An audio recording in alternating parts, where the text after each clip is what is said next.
even just the way like I would grab the ball and I'd miss a shot and, Justin come pat me on the back and be like, it's all good, bro. Next shot, you got that. And like, that's not how I played basketball with my friends. You know what I'm saying? Like, it was like, that's not how anybody plays basketball with their friends. But it was so cool. There was a playground in the world where that's going on outside of Justin Bieber's house. If I went down to the Grove and tried to jump on the courts and did that, some stranger who never met me would be like, trash! Right, literally. Try harder, bro. I thought Benny X was restrained. He only used one Benny X ID. Normally it comes in about 12 times. Dude, that's Benny X. I messaged him. He's so funny, man. He's so cool. I really like him as a. We've only linked one time in person, and it was at a party, and I couldn't hear him, but we spoke on FaceTime a couple of times, and like, he seems like a really fun guy. Cause like, I sent him something like I don't know. I mocked a beat. I was like, "Yo, can you save this one for me?" And then he sent me like a photo of like, it was like a meme that he created of his head, and it was like spinning, and it had like Superman music in the back or something. And I was just like, "This is exactly like something I would send somebody." And we had just like met, and I was like, "That's really cool." He's jokes. I mean, on the social medias too. He's all serious in the studio, but I think everything else he realizes is all just part of the fun of life. I love that. And I hear on this album a lot of emotion, a lot of honesty. Yeah. But it's good hearing you have fun. It's good hearing you on a song like that, even though, there isn't really a song on this album that isn't reflecting on some loss. It's true. I mean, relationships, your youth, the redefinition of what family and friends have become over the last few years. It's all growing pains. This album feels like growing pains to me. It is. I think that's why I named it the first time. I think like that's kind of a big theme in growing up is loss, right? I mean, that might be the biggest theme. At least for me, it has been, losing, whatever it may be, whether it's, people, relationships. Even just identity, even just, the sense of who you thought you were. 1000%. And just, going through, or like, losing, like your thoughts are constantly changing and growing, and you're gaining new perspectives, and, you're looking back on like old versions of yourself and being like, yo, what the hell? That's crazy. I can't believe that was me. And, it's like... But you got to be kind to yourself, because you found this voice and this desire to express yourself at an age where most kids would never, ever have shared that. They would have protected it at all costs until they felt they had something they could stand behind in years to come. You didn't have that as an option. You moved at a young age, and everyone got to know you pretty fast. That's why I am hard on myself, right? Because like everything since I've been like, whatever it is, 15 or 16 has been like relatively like public, right? It's like, and that's just because like that's what I chose to do as a kid, and I love doing it, and it's not that I regret it or I wouldn't do it again. It's a byproduct of what you chose to do, in my opinion. Right, yeah. It comes with the territory of finding a passion. So I love that. I love that, because I hate. Please don't feel like it's your role in life to be in front of everybody doing things to be judged. It just comes with the territory of doing what you love. I don't, and that's why I hate. That's why I hate the whole. Oh well, this is what you signed up for. It pisses me right off. Because it's like that's not what I signed up for. Actually, no. And it's fine. I'll do it. And I'll accept it. Yeah, I'll take it on. That's great. Like, because I have to. Because that's what comes with doing. That's what comes with doing what you love. And I'm not speaking for you, bro. I'm speaking for every person who sat in that chair, who I've interviewed, who struggled with this. Yeah. I've heard it for 30 years. I don't know how to respond to people when they're like, oh, you should just be happy that you get to do what you love, and that stuff is just a part of it. It's like, well, cool.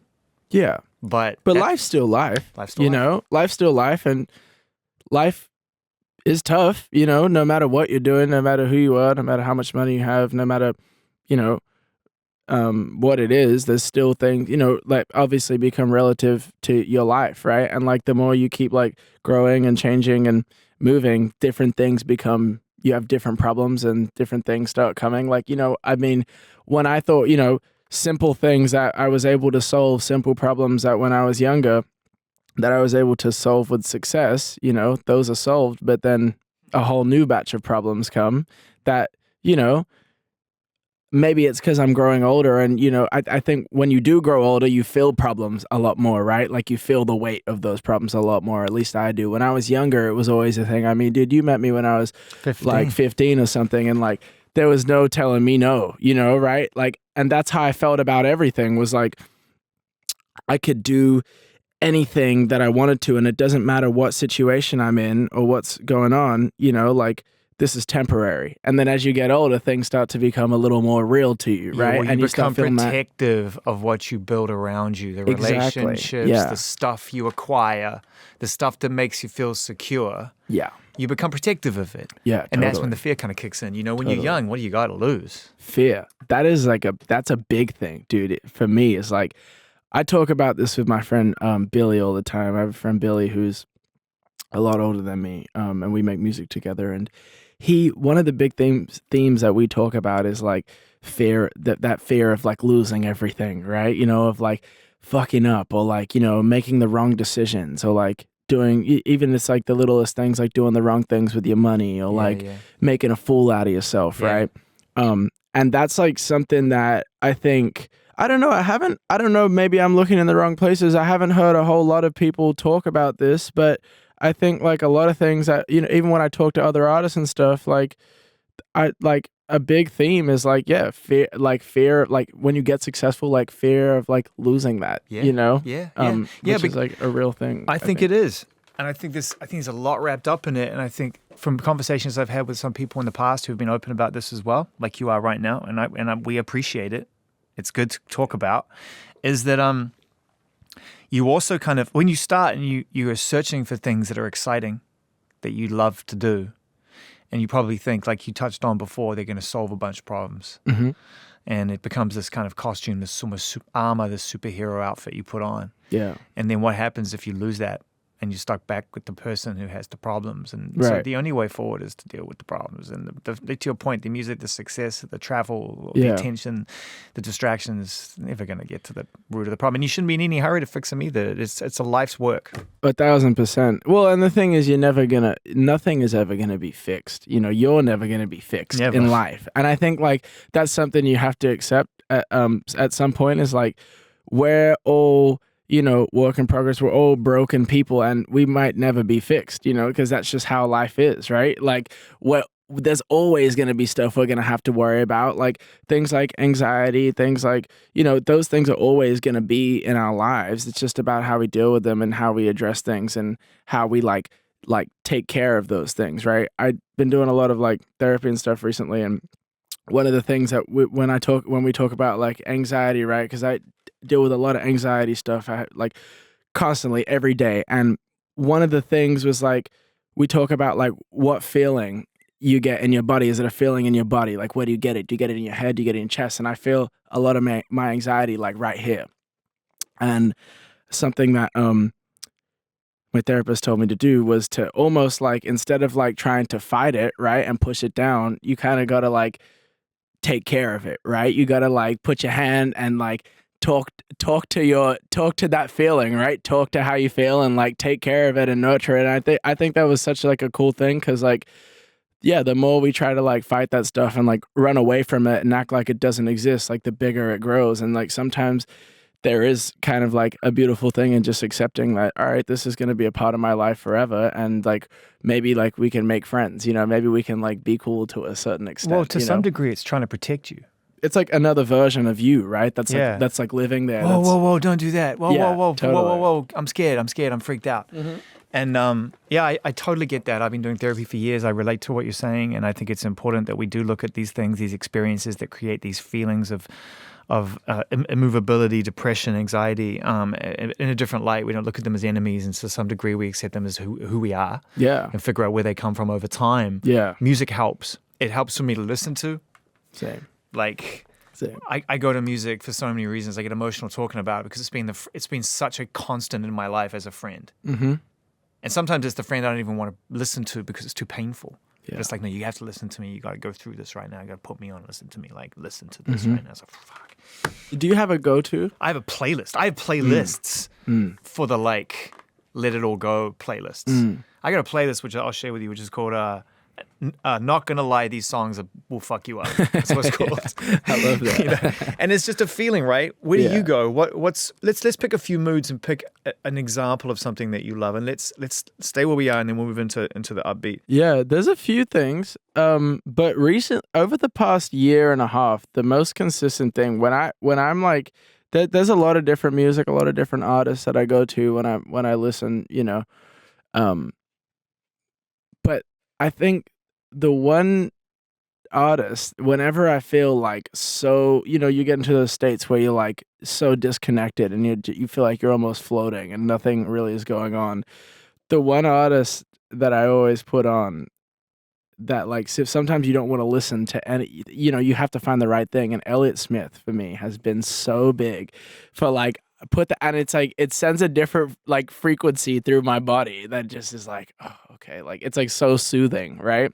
It's strangely soothing given where the amount of pain in the music. 100%. And strangely soothing. just like his voice and the way like he's so like, it's like he knew that if he built a song, for the most part, because there were sad songs too, arrangement wise, but if he built music that was as immersive and consuming on a melancholy level as what he was saying and singing about, it would be too much. It's like somewhere, and I never met him, but I'd imagine listening to his music that he was like, the only way I can really help somebody is if I make them smile while they're listening to this song. Yeah, it's interesting, right? There's like a few songs, like there's that song Twilight that I love, but there's a one off the Either Or record, Say Yes. Yeah. That is like it's so, I don't know how to describe this because technically, it's a sad song, but it's like kind of like makes you feel good. Like there's something about it that like there's like other songs on that record that like really like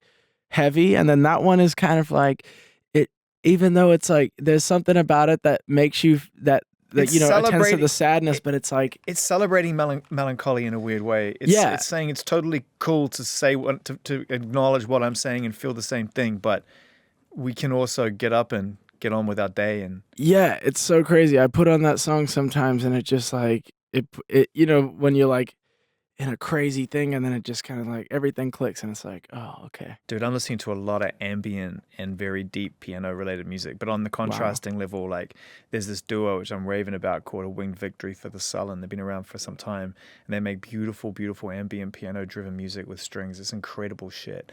But then they call their songs Aqualung, motherfucker. That's hot. I gotta check that out. Or Adios, Florida.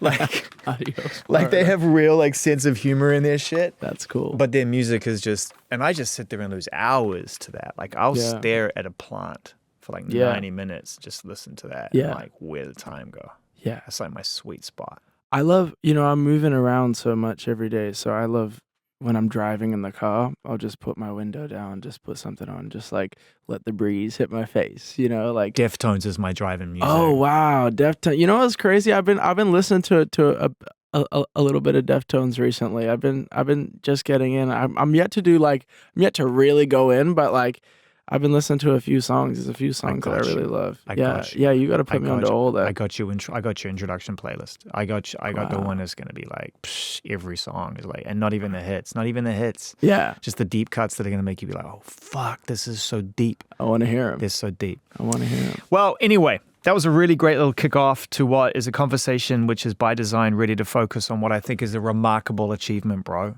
I think this album, top to bottom, is you did your job. Thank you. You did your part. Thank you. You have left everything on the floor, man. It's like there's nothing left, I'd imagine, for you to say right now, because, there's a lot of music.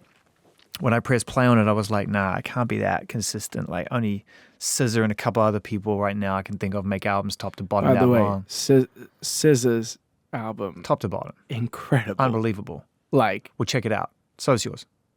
Thank you. I think it's amazing, man. It's an amazing, modern, diverse, really like adventurous record. There's things I just don't think people were expecting. I loved hearing you getting back in your bag, on the Benny record and like Deserve You. Yeah. I love hearing you spit again, but I love hearing you with an acoustic guitar in your hand, just like. Thanks, man. I think, I mean, it's funny you say like, do you have anything, you probably have nothing more to say. And Um, it's funny because I do. I'm already thinking about the next record, Yeah, because right? you probably made this off a lot of old feelings. Exactly, and that's the funny thing is like there's so much. I think the the the thing about right now in my life, right? I'm going through so much stuff, a lot of change, you know. I think that's like the biggest theme right now is there's so much change in my life and so much like uncertainty and like I'm moving around a lot, so I'm like getting to experience a lot of different things and it's been really overwhelming and like I've been in, you know, this interesting space to be quite honest where like some days I'll feel good, some days I'll feel terrible and but the beauty about that is I'm writing so much more than I ever have, like, that I've ever had the chance to, and again, it is, like, really it is a release, you know, to be able to write all that stuff down and then be like, "Wow, this is really cool." So I already wrote, like, what I think is maybe even the intro for the next album or something because what I'm thinking is, like, after this record, I mean, I'm not trying to really, you know, take a break for that long again. If it needs be, like obviously I obviously don't want to drop, you know, the quality of the music. That's never a thing, right? Like if I think the quality's not there, I'm not going to put something out. But I think I'm in a place where I am making so much stuff that I do think is really good with a lot of like thought and meaning, more thought and meaning than it ever has been before, you know, more vulnerable I think than it's ever been. Pretty More vulnerable on honest. this record. I mean, I Yeah. get it, but it does feel like a purge. I feel like there was a lot of accountability that you took on this album in terms of like changing relationships, but also acknowledging that some people weren't right for you and figuring out where it's like this album is just like a whole lot of songs figuring out where your boundaries are. Yeah, I mean, that's been my life. Yeah.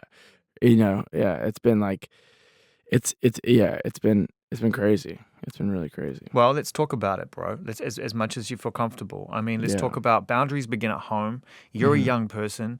You're trying to figure out what your voice is. You're talented. There's no question. No one's going to deny that. Thank you. I Amazingly appreciate talented kid back then and still today as a young man. So how do you start to factor that into the family dynamic? There's pre-Kid LAROI, and then there's the Kid LAROI. So how did that sort of change and alter the way that you relate to the people who raised you and that know you best? I have a lot of, you know, family, but the family that I've always had my entire life, like we've been on the move a lot, even before I was like An artist. making music and an artist, right? We moved around quite a bit and you know, it's always been me, my mom, my younger brother, you know, I'm a stepdad and I think, you know, that was kind of like I didn't grow up necessarily with a whole lot of like friends even, you know, because we were moving and changing stuff like you know, you have like certain friends for like you know, you kind of like bouncing around different schools and stuff or doing different things or like whatever. So my closest people were always like my people at home. It's a little bit us against the world when it's like that, right? To some degree. Yeah, and you know, I think like the interesting thing is it's kind of like interesting because a lot of, you know, you see a lot of different dynamics change, even just how like communication and stuff like that. I think that's been a big thing is like there was a time period where like I think, you know, I say it on one of the records, you know, when I'm talking about my mom on the last song. Yeah, which you is know, incredible. Thanks. I say I love you even though sometimes I forget to text, right? I think sometimes it's, you know, I love my family and I love my mom more than anything. She's like my best friend, but when you're living your own life, right? And when you're like becoming a young adult and you have so much going on in your own life, I think it is sometimes hard for family to like understand that like what you're going through, right? And they don't necessarily need to, but like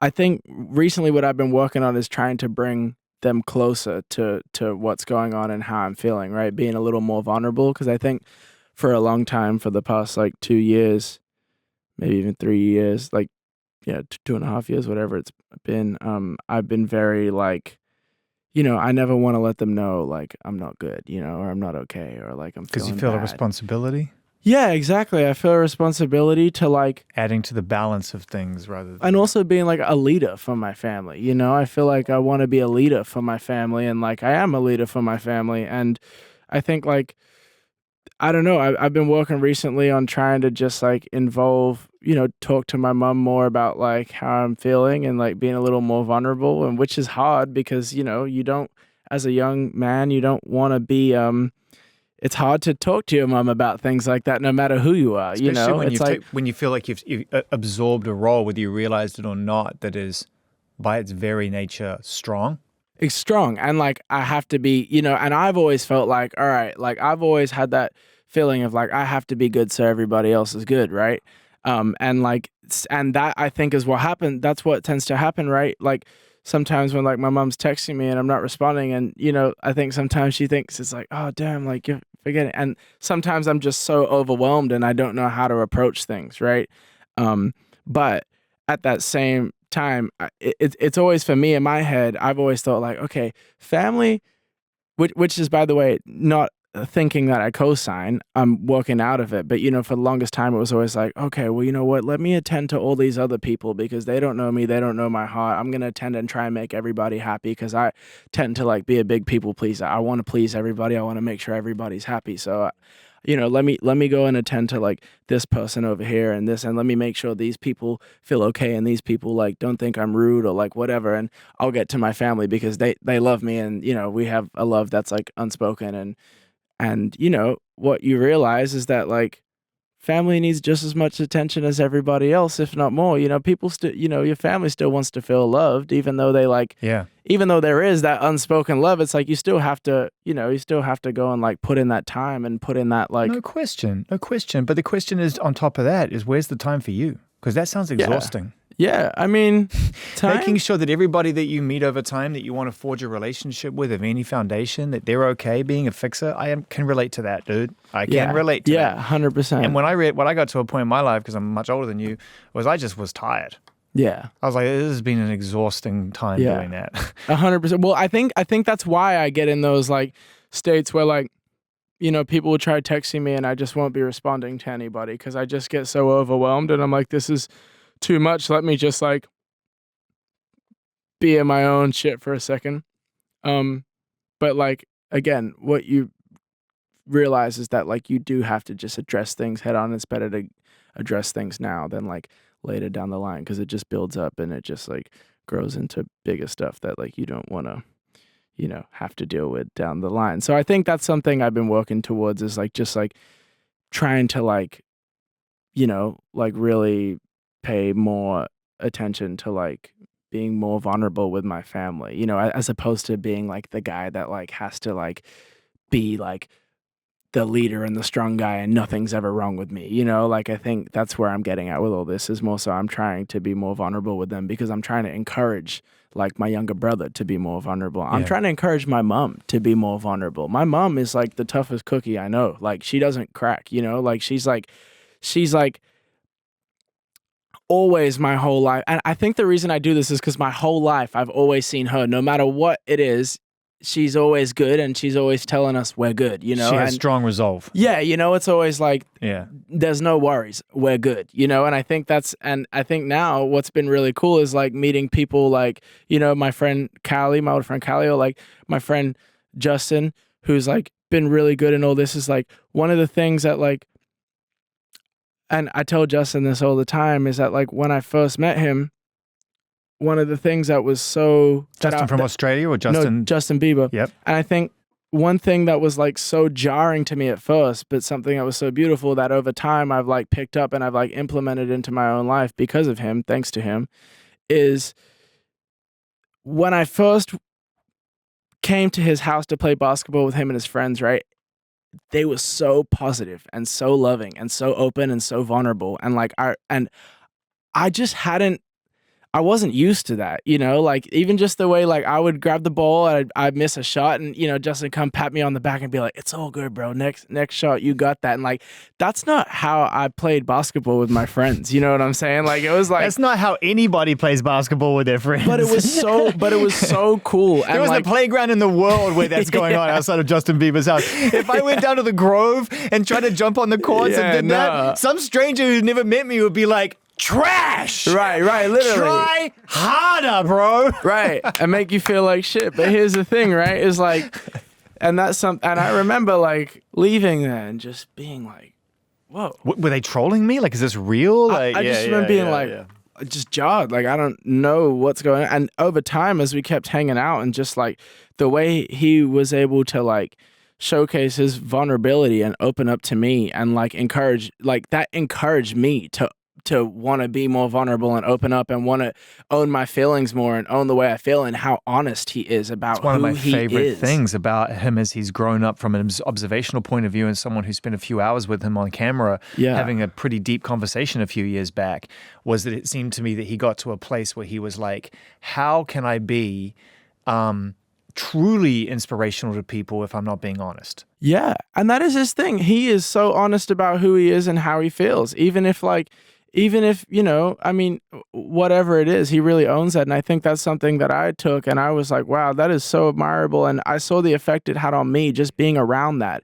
And so I want to take that. I want to encourage that around my brother. I want to encourage that around my mom. And I think like we're actually getting to a place where that's starting to happen. I mean, me and my younger bro, you know, like, we go to, you know, I try to go to breakfast with him, you know, at least 3 or 4 times a week. And like, we have some really good talks. And like the way, you know, the first time we did it, you know, he's like hard shell. Like, what are we doing here? And now we get to a place like we're on FaceTime the other night and we're just like talking about like feelings and just stuff that like I never thought we'd get to a place where we could do that. And I think that's like a really beautiful thing. I love that. That's that we're like working on, I think, as a family is like being more vulnerable, and whether like that's it's not something that we've got on the board, like let's work on this, but it's like just like encouraging each other to feel a little, you know, I think that's like very important. Doesn't it give it purpose? At the end of the day, right, you were just chasing a dream. Something was in you that you realized,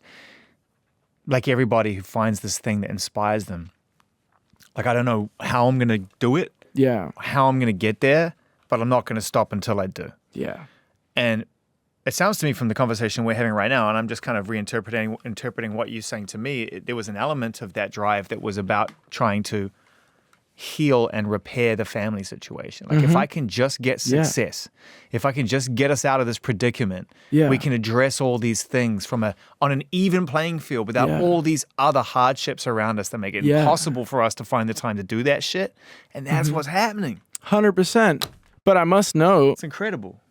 It doesn't fix everything, you know?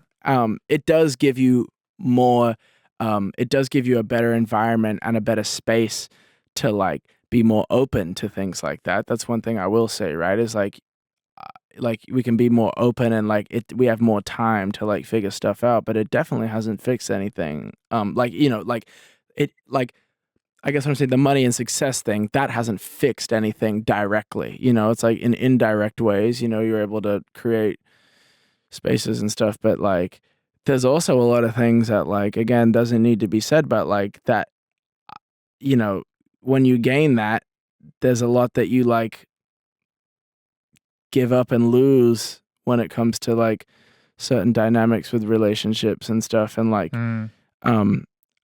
so again, it's like, you know, it's just like life. With everything in life, you know, it comes with its shit, man. It's like, it comes with its shit. All of it comes. So it's funny. My mom just texted me right now because it's my stepdad's birthday and they were trying to go up and ride motorbikes. And I was telling her, I was like, I have a bunch of stuff, but can we do dinner tonight? And she was like, yes, let's have dinner. I'm gonna see if we can do a hibachi. But even just that, like I feel really good about that, you know, like, I don't know, it's something like when I'm like texting my mom now, I'm like texting her, but which, you know, it sounds like crazy because it's like, dude, of course, text your mom back. But like, yeah, like when I get overwhelmed, dude, I'm like, Bro, that no one can reach me. Like, it's crazy. And I get into these I used to have panic attacks. weird things. Yeah. I would go for time without texting or calling my mum because I was so busy and I was at a point in my life where I felt like that's what I should be doing, just focusing on my journey. Yeah. And I would have panic attacks at the thought of calling her because I felt like too much time has passed and I just can't deal with the guilt of not having spoken to her Of course. all that shit. So course. it's like relationships are tricky. Yeah. And they require real work and they require self-awareness. And that's a big part of this album as well. I think they also require like work from everybody. You know, I think that's another thing I've learned with relationships is like the way, you know, I've been my whole life is like, if I like think I know something, you know, I want to share that with people. I want to like tell them about it. And like, I think there's just like, I've learned that sometimes is not the approach, you know, because sometimes it's overbearing. There needs to be like, it needs to all be like a working. You feel like you're too much of an open book sometimes? Sometimes, yeah. I think like with people that I love and people I'm close with, you know, like I definitely like, I have been, you know, definitely like, you know, I think this is the right way, you know, because like you get so stuck on things, especially when I was younger. And then something I've learned, like, just like being, you know, in different, you know, whether it's family relationships, whether it's like friendships, relationship, whatever it is like learning that like, you know, there's just different approaches and ways to like, instead of like being like, I think this is what it is, you know, and getting into an argument, sometimes like there's just different ways of doing things. Like I said, the encouraging thing of like, maybe it first takes me to be around my family and saying, hey guys, I'm having a really bad day today, you know, and this is why. And then they'll be like, oh, fuck, you know, like maybe like we feel comfortable to talk about this, as opposed to being like, guys, like we need to start talking about our feelings more. You guys don't understand. Like this is really unhealthy for us to just be like, you know, like, cause that's sometimes I guess like how I've been is like, you know, sometimes you just got to do it first and like let you've been trying to everybody fix it. And now you're saying, I actually might need you to come and help me fix this thing. And that will draw that into a different conversation. Yeah, and totally. there's so many moments on this record because there's so many stories, sometimes wrapped up in just one song, multiple touch points on your life. Mm-hmm. Hands down the most honest thing you've ever applied yourself to. Yeah, definitely. I mean, I feel like probably when you came out here, you were just trying to figure out what you were doing creatively. Great songs, great melodies, great concepts, great ideas, but not like this. Yeah, no, I agree. Not even close. I agree. I agree. I mean, there was no Kids Are Growing Up 5 years ago. No, you know? no, not at all. I just didn't have that. I also didn't have that perspective, and I also didn't like. That's the other thing. Also, right? why would you like, arrive in America and then be like, "Let me talk about my Uncle Wayne"? Yeah, 100%. I need to find a place to do that. And not only that, just musically, like. I think that's the other thing. I've broadened my music taste a lot. I listen to a lot of different stuff, and I'm down with trying more things now. I think Robert Glasper song is fucking amazing. with a YB, right? Yeah. Yeah. So let's just be very clear about Robert Glasper. I was joking to your team about it before. Robert Glasper, goat, insane. he might give you a G and he might give you an F and he may even give you a like pretty great minor transition chord, but then he's going to give you something that I've never heard before in a place that I never thought could sound as beautiful as it does, and this is a great example of that. Yeah, great, beautiful. Oh, lovely. That makes sense. That even makes sense. But where are we going now? Oh, there it is. What is that? What the I thought we were going here, but we're way over here. Listen to you, dude. You know what is so funny about someone asked me this. They were like, how did the Robert Glasper thing come about?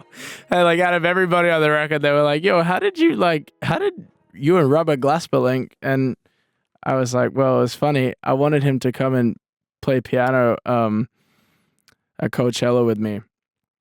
Because I wonder who had showed me Robert Glasper. Maybe my buddy Oma had had put me It on makes sense. to He's a Robert deeply Glasper. musical dude. Oh yeah, I had someone reach out to him because I obviously didn't know him, and he said yeah, and he came and he was like, man, like the reason I'm doing this is yeah, like you're great, but like my kids, they really fuck with you. And I was like, He's a that's smart so guy. cool. Well, he's a smart guy. Yeah, and I was He's a like, smart that's guy. so cool. The moment that you realize that your kids have better taste than you, and you reject it, you're a fucking moron.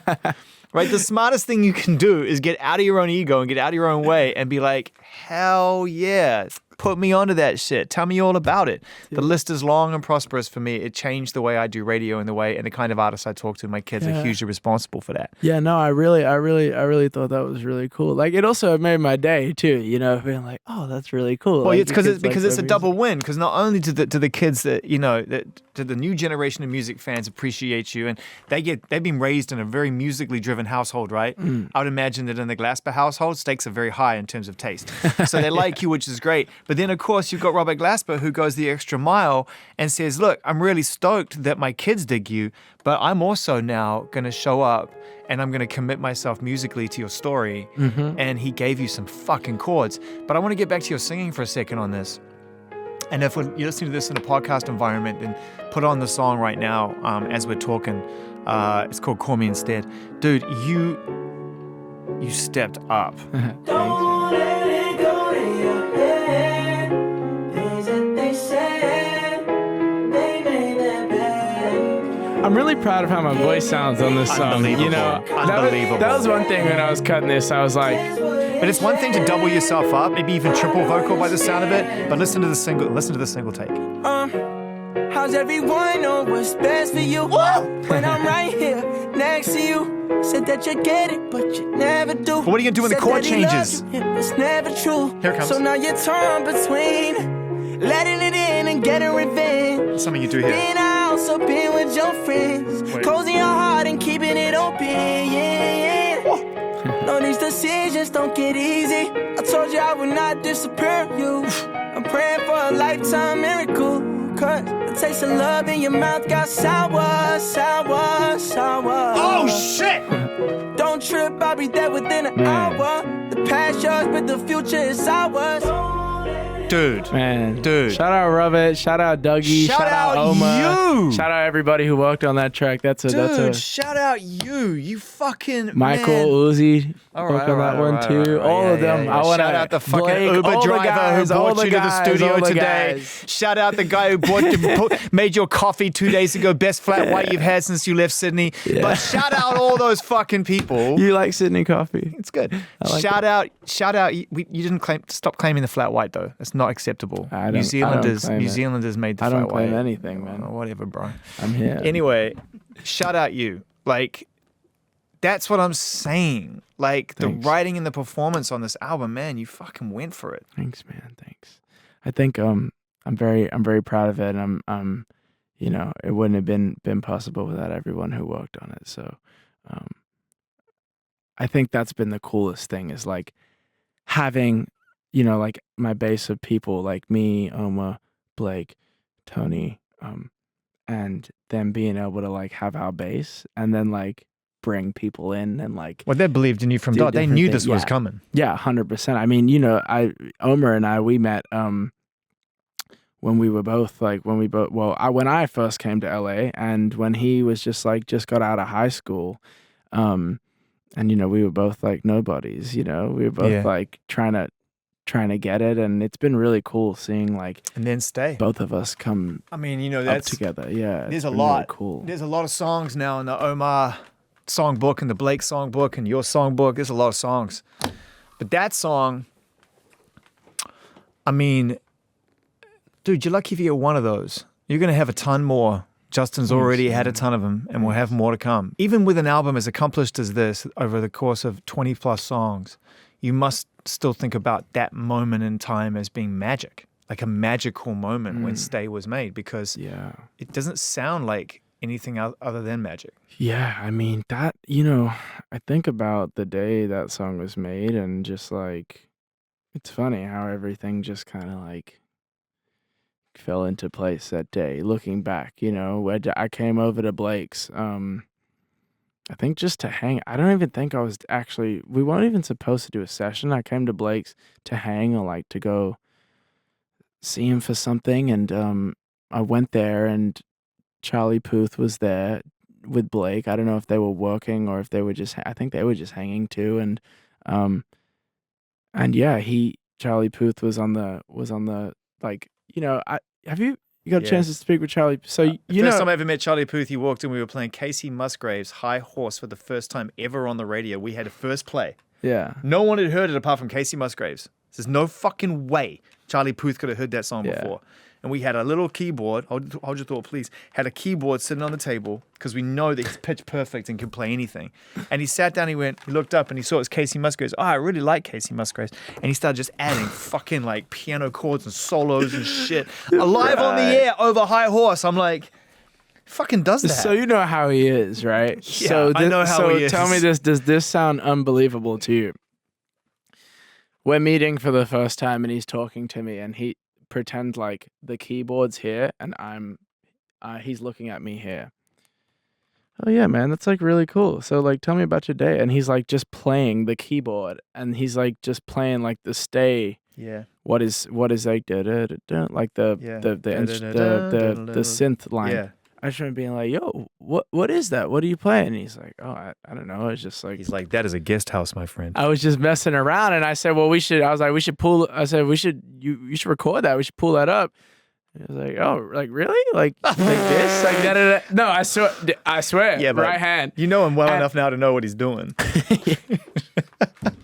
I love that you know that. Of course! He's so funny. That's why I'm like, Charlie, you're not slick. He's not slick. So he's too talented to be slick. Yeah, that's a fact. He's a very talented man. And anyway, so Blake pulls it up and I just went to the mic and the first thing I did was the hook, right? I do the same thing I told you. And that, I think the first take that we did of that I recorded is the take that's on the record. I think I have to double check with Blake, but I think that's it. And then everything and the whole thing we made maybe in like, I don't know, like I want to say 15 minutes. I was just like me going off the top. It's funny, like, cause that's like a pop song and it's a song that like, you know, how people imagine pop songs being made usually is like, you know, there's a whole bunch of like people scheming and coming up with things. Yeah. And then like it's given to an artist and then they're cutting it and then they build. And the way that happened was literally the way that I would record like a rap song, right? We just put the headphones on and just started going line for line, you know, that you whole captured song. magic. It's magic. It's magic. It's Yeah. magic. It presented itself to you for a reason. It wanted to be heard. It wanted to be created. You were the vessel and now you get to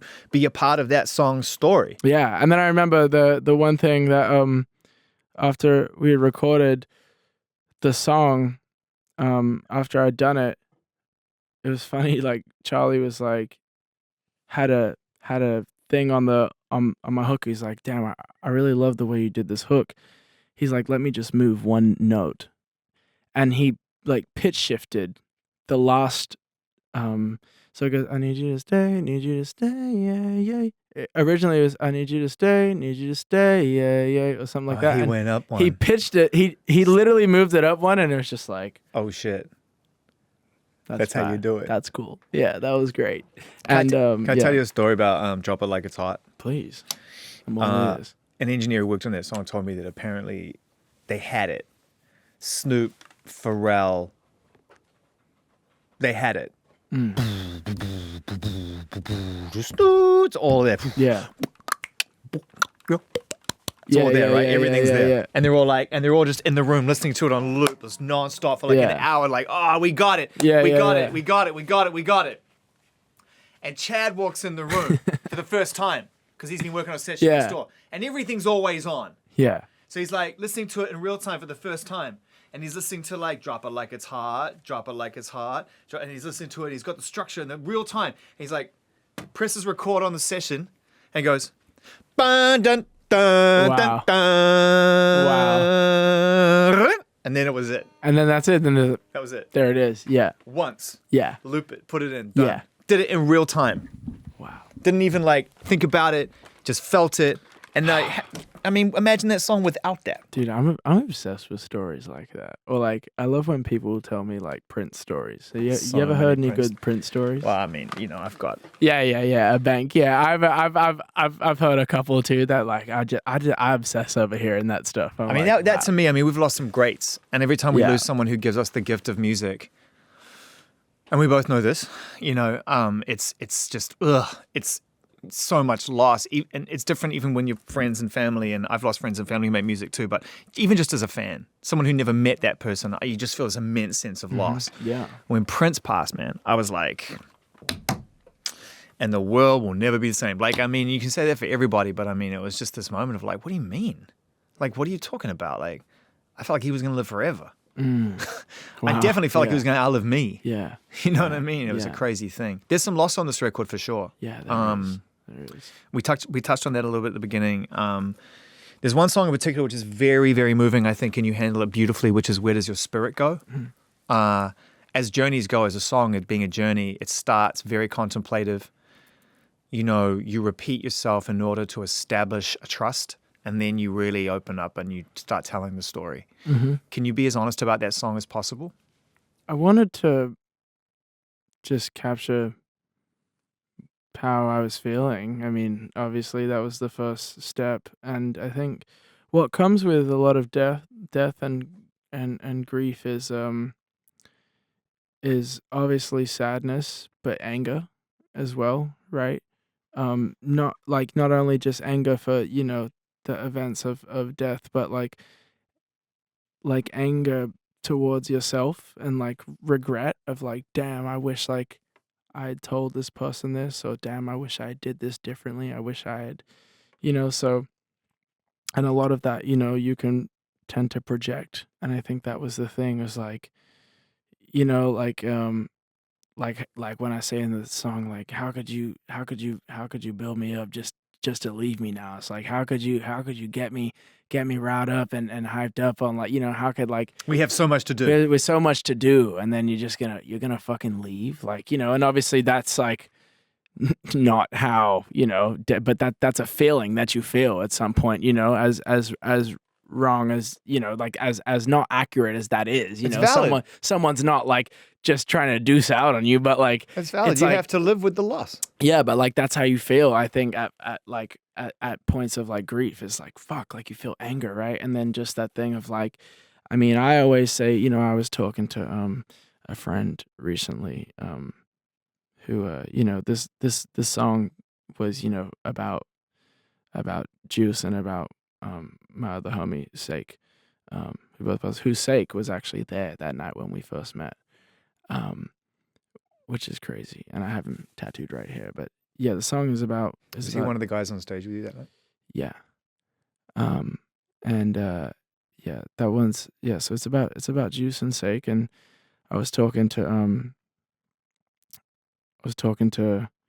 a friend who knew Juice as well, and I think one of the things that I was saying to, you know, one of the things that I was always saying was like, you know, I was so young when I was around him, right? And like, I was just happy to be there. And Juice and I, you know, that was like big bro, but like I was 15 and he was like 20. So, you know, there is like a dynamic of like, you're not like, you know, as a kid, you're a fan and you're like, damn, now this guy gets to be like big bro, and like now I get to like travel everywhere, and there's just like that sense of like you're kind of just happy to be there and moving with the flow. And one thing that I always wished, I think, was that I was like, damn, I wish there was in another universe, like I met Juice now, you know, with going through what I've gone through and like knowing what I know, or like having the people, like, you know, like my boy Callie, for example, who I was talking about, like, I'm like, damn, I wish like, you know, I could introduce Juice to Callie, because Callie would be able to, you know, I think provide so much, or like knowledge, or like understanding, you know, and because he's quite a special guy. We don't have to get into it now, but he's a guy who's helped me so much. You know, he's had, you know, friends and stuff who've gone through this, and not only just the fame aspect, but like drug abuse and depression and anxiety. And I'm just, there's always that part of me that's like, I can't control it, but I always feel like, fuck, I really wish like I was able to offer or provide something more than just being a 15-year-old You kid didn't have who's the basically tools. How would you just even- bumming off, bro. Like that's how I always felt when he passed away. It was like, damn, I never got the chance to like really like, I don't know, like you kind of know what I'm saying, right? I was like a kid, and like I just like to offer your true value on an equal right, level. exactly. I felt like really I was dealing with that for a long time. That's something I've obviously had to work through, but I was feeling that for a long time, and that's I think where a lot of that song comes I feel it. into perspective as well. Is like it's like sometimes it's crazy. Like I like I sit here sometimes and I just think about all that stuff. Like, damn, I wish we were able to get on. I wish I was able to meet him now, and we were able to get on a level where like I could provide some type of thing for him. And I think like I just was never equipped to do that then. And it wasn't even a.